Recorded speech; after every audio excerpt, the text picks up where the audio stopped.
The movie opens during the Second World War where the US B-24 Liberators are flying over the Pacific Ocean. The soldiers led by bombarder Louis Zamperini are en route to execute a bombing mission against the Japanese-controlled Isle of Nauru. As they approach their target, Luke commands the airstrike and his crews follow the order, successfully releasing the bombs not long after the aircraft faces an onslaught from multiple Japanese fighter planes, resulting in damage to their plane's pilot. Phil informs Louie that their base is 5 hours away and their brakes are no longer functional. Although their craft is shot at hundreds of times, the soldiers manage to make it back to their base. They attempt to land, but it proves to be almost impossible due to the faults in the aircraft. The tires on the landing gear come out and start screeching on the floor. Despite this setback, Phil manages to bring the aircraft to a stop at the very end of the runway. The scene then cuts to a flashback showing a young Italian-American Louie living in Torrance, California. He appears to be a brat who always causes trouble and is chased by the police at such a young age. He smokes, drinks liquor, and is even involved in stealing. Louis, being an Italian refugee, is often picked on by other American children his age. He also gets into frequent brawls with them, forcing the police to intervene. One day,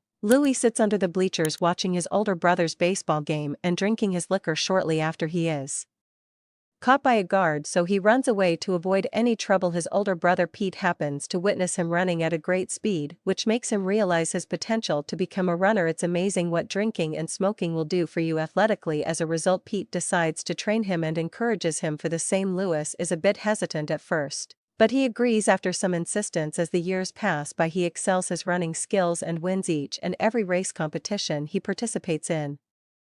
This earns him the nickname the Torrance Tornado. Tornadoes can't run. At one point in time, he manages to complete a 1M race in 4 minutes, setting a new American record for high school students. With this accomplishment, Louie receives an invitation to represent America at the 1936 Summer Olympics in Berlin. Before departing for it, he shares an emotional embrace with his brother and thanks him for everything. Pete imparts a valuable insight, stating that one moment of pain is worth a lifetime of glory.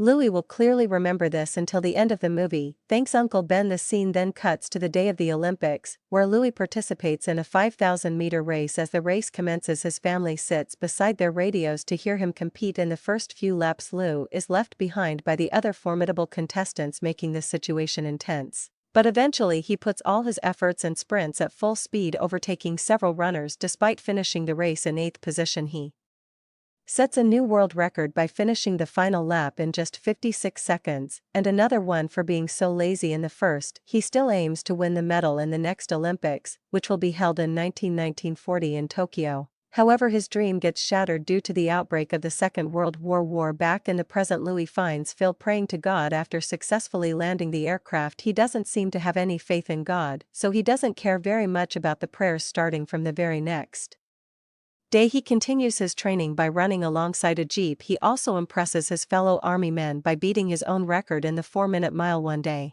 Louie and his son receive another mission to search for a lost aircraft and rescue survivors. They are given the same old plane after repairing it using spare parts. Despite this, the team, including some new members, sets off for their mission. The instability of the plane becomes apparent when one of the engines fails mid-flight. As they try to make the best out of the situation, another engine fails, which causes the craft to crash in the ocean. As a consequence, 8 of the crew members lose their lives, leaving only 3 survivors: Louie, Phil, and Mac. The 3 of them get onto the inflatable rafts and take some time to calm themselves. Mac is completely hopeless and believes that their chances of survival are 0, but the other 2 ask him to stay positive. They have limited RFT ions, some chocolates, and a bottle of water. Louis then decides that they'll eat 1 piece of chocolate in the morning and 1 at night and drink only 2 sips of water a day. As night falls, they fall asleep on the boat, fighting against the freezing temperature. The following morning, the trio is awakened by the sound of an approaching airplane. In a quick action, they attempt to signal it using dye and a flare gun,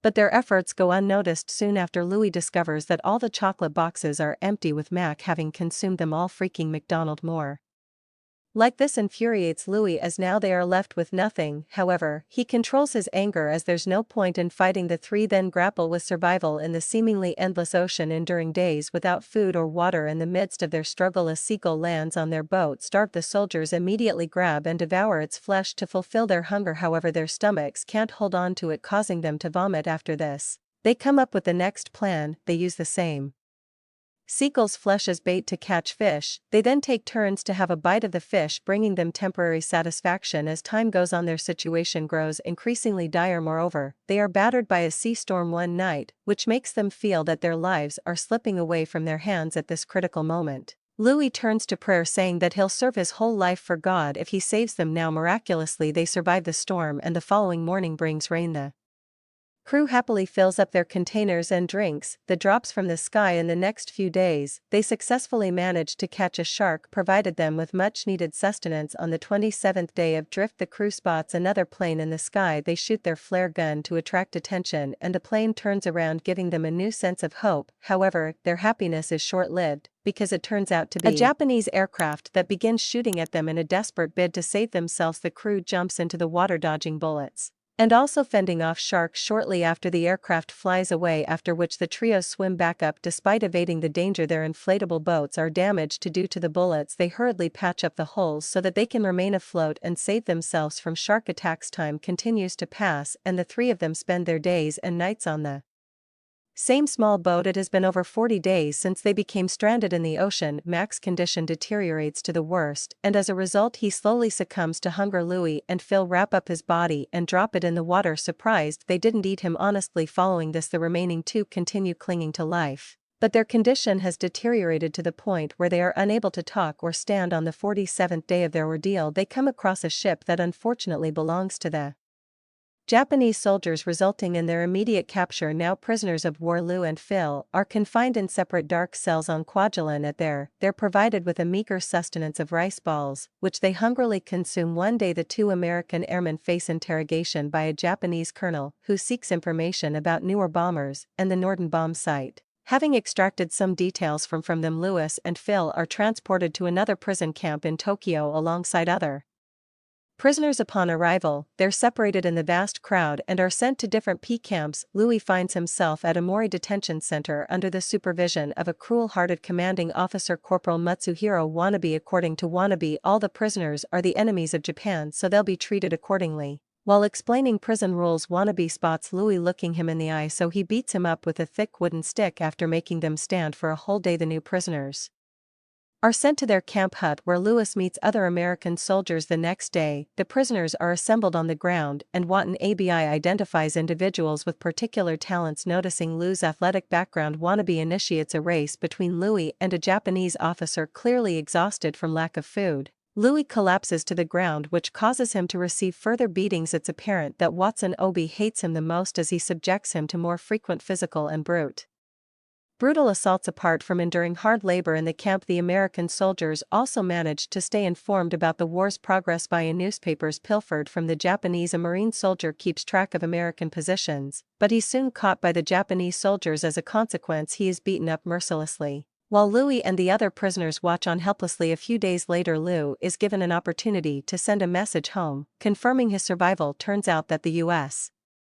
government has already classified him as killed in action. Agreeing to, he's taken to a radio station where he delivers a message to his family. He's also forced to falsely claim that he's being treated fairly so that they can get some mercy from the American government in the war. After this, Louis is offered good food after a long time. However, this gesture comes at a price, as he is later asked to broadcast another message containing anti-American propaganda. The Japanese men also offer him a great life in Japan if he does it, but the latter refuses to betray his principles and is consequently returned to the P camp. Once back, Wannabe tells Louis that he's strong like himself and that they'd have been friends if they weren't enemies, but since Louis refused to comply with the Japanese order, Wannabe has all the prisoners punch him in the face one by one. This punching spree lasts for an entire day, leaving his face bruised and battered. One day, the prisoners are instructed to perform a play of Cinderella to amuse the Japanese soldiers. Amidst this, Watanabe sits next to Louis and tells him he has been promoted to sergeant, so he'll be leaving Amori the next day. He asks Louis to congratulate him on the promotion, but the latter remains silent. The life of the prisoners at the camp gets immensely better after his departure. However, the good days don't last long, as the Allies bomb the neighboring city,